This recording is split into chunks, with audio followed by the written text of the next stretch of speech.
What's up, everybody, and welcome to BioS3 Raw TV. Today we're going to continue with our Bodybuilding Basics 101. Excuse me. And we're going to talk about ketogenic diets and ketosis and ketones. Now, I'm getting some questions. What do I think about ketosis? What do I think about ketogenic diets? Ketogenic diets like the anabolic diet, Atkins, I guess the anabolic, this is called the metabolic diet too by Maudie Pasquale, Body Opus by Dan Duchesne, even the carb backlogging and stuff like that is essentially a ketogenic diet with carb loads. So what do I feel about them? Well, today is July 30th. July 29th. So I'm not sure when we're going to put this up, but this is when I'm filming it, on the 29th. I'm less than 2 weeks out from my show. I weighed in today at 188.4 pounds. Now, right now I'm in a ketogenic diet. For the last week and a half, I've been doing keto, and I'll tell you what, I continue to tighten up and get harder, and I do believe it's a good diet. Do I believe it's good for 20 weeks straight? No, but it definitely has its place of when to use it and when not to use it, and it does work. Now, some women work very well on a ketogenic diet all the way through. Some guys have to use it for a couple weeks at a time and then come back out of ketosis. It just depends on the individual, but there's definitely a time and a place for it, and I think that it should be used, over the course of your dieting. We're going to continue with Chris Aceto's information from his books and stuff, because I like reading this, because if I say one wrong word, I will have the vocabulary police so far up my ass they'll be checking my tonsils with a flashlight. So I like to read the stuff that he wrote personally, so that they can't come after me and be like, oh, you said this, you said that. Well, Chris Aceto said I'm just relaying the information, but of course he's going to have haters, so haters going to hate. So let's talk about ketones. Ketones, like carbs and insulin, they're common and essential figure in low-carb dieting, okay? Which means they're always there when you cut carbs to a certain point. 30 grams or below a day, you're going to hit ketosis. Take out the carbs, insulin drops dramatically, allowing glucagon to become the main hormone floating around in the blood. Glucagon works like a yin-yang in the body in concert with insulin. Where you find insulin, you will not find glucagon. Where you find glucagon, rest assured, insulin levels are suppressed. Glucagon is a dieter's friend. It helps to curb the appetite and sets in motion a cascade of events that favor a lean body. So as insulin levels drop, glucagon goes up. And that is a fat-releasing hormone, which immobilizes fat as opposed to storing fat. Insulin stores fat. It doesn't help you burn fat.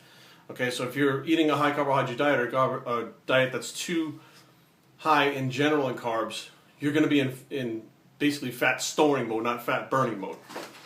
When insulin drops, glucagon rises, and the body begins to rely on fat as fuel. Ketones are fragments of fat breakdown. Okay, so basically a ketone is a byproduct of fat breakdown. Let's see, when you enter a state of ketosis, you're not only burning fat, but you'll definitely have a compromised desire to eat, which means that your appetite drops while you're in ketosis. Now again, if your calories are too low, that's not necessarily true. But if your calories are where they should be, then you shouldn't really want to eat as much, because you're not having highs and lows blood sugar-wise. Your blood sugar is low the whole time because you're burning ketones for energy. Ketones also help the body to hold and preserve protein, so they're also anti-catabolic. Okay, so they allow your body to not burn protein, because the ketone is easier to burn than it is to take a piece of protein, break it down, turn it into glucose, and then burn it. So your body wants to do what's easiest and most efficient. So if it has a one-step process over a three-step process, it's going to pick the one every time. This is a huge and important component that helps overweight people lose fat and shed pounds. The amount of muscle you carry affects the body's internal engine called the metabolism. So the more muscle you have, the faster the metabolism you should have. Every individual has his or her own metabolic rate, which is loosely defined as the total amount of calories burned in each day.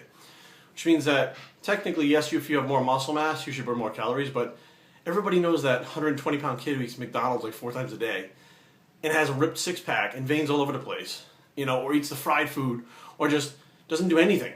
Just sits on the couch and plays Nintendo when he's ripped. Kabayoshi, the competitive eater, guy eats like 14,000 calories a day, and he's got a ripped six-pack. So there's people with metabolisms out there that don't necessarily have a lot of muscle mass, but still have fast metabolisms. Excuse me.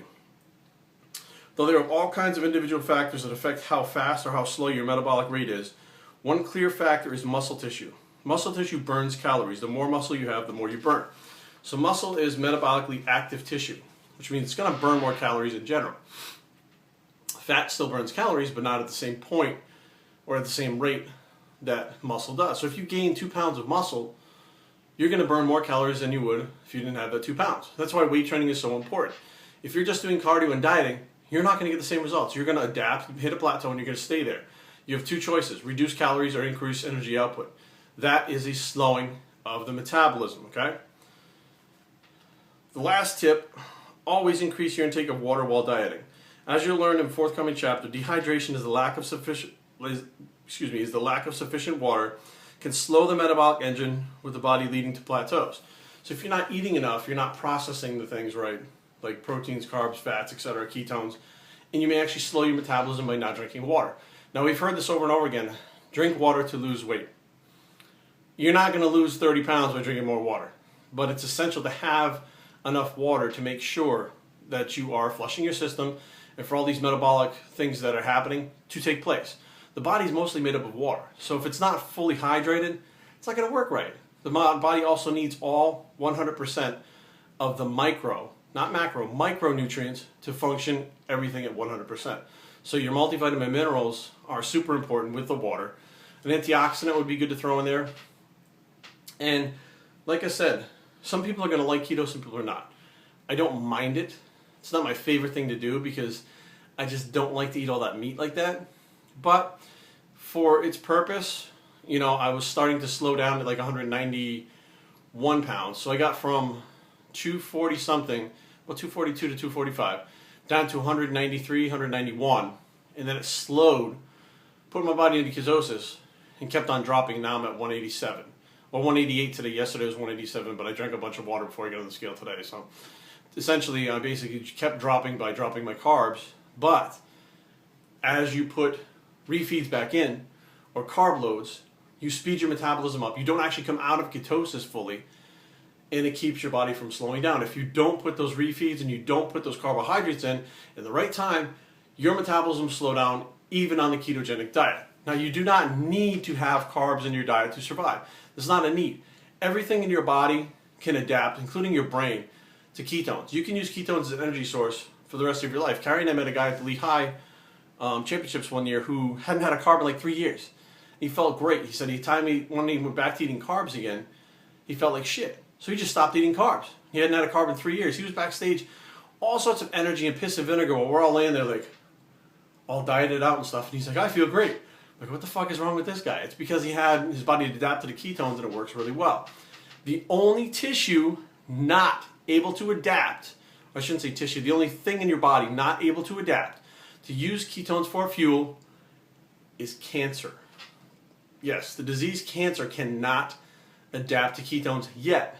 That's not to say it's not going to mutate and be able to do it in the future, but cancer has to have glucose in order to survive.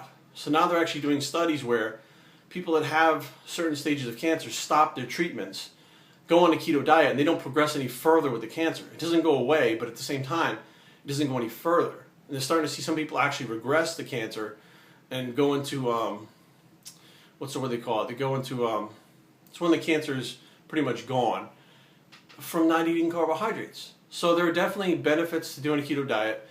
Some people will adapt better, some people will feel better on it. It's just a matter of, you know, if you want to try it. It's just a different way of doing things. And you have to be prepared for, you know, once you cut those carbs, you're going to realize the world around you is a big carbohydrate-laden world. Everybody's carbs this, carbs that, carbs, breads, pasta, cereals, all that shit.